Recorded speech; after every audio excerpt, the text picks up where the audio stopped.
Es una prueba un poco temprana por todo lo que requiere un equipo totalmente nuevo, pero es lo que es y lo hemos enfocado de forma sobre todo de no salir mal parados en lo más importante, que es que no haya lesiones, que quizás es el riesgo más alto en una prueba de tanta exigencia por el rival, por ser el primer partido, por las ganas que tienen los chicos de demostrar cosas que quizás no toca, pero tienen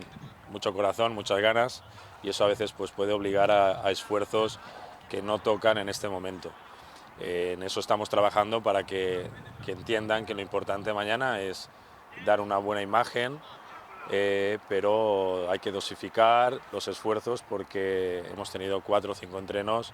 y no se puede enfocar un partido de tanta exigencia tan pronto. Yo creo que mañana ya se empezarán a ver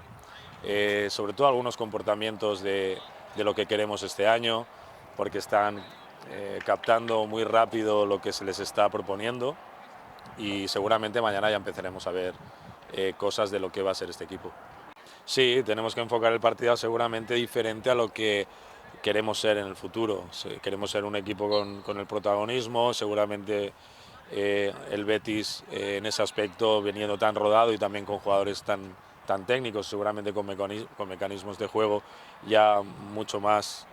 interiorizados, en ese aspecto seguramente nos van a superar. Por lo tanto, estamos enfocando el partido de una manera que si vamos a ser sometidos también podamos sentirnos a gusto, que es algo que yo también utilizo muchas veces y que seguramente este año lo vamos a utilizar para poder hacer daño al rival a la espalda. El devenir del partido, mientras nosotros hagamos lo que yo quiero que hagan los jugadores, el resultado, está claro que a nadie le gustaría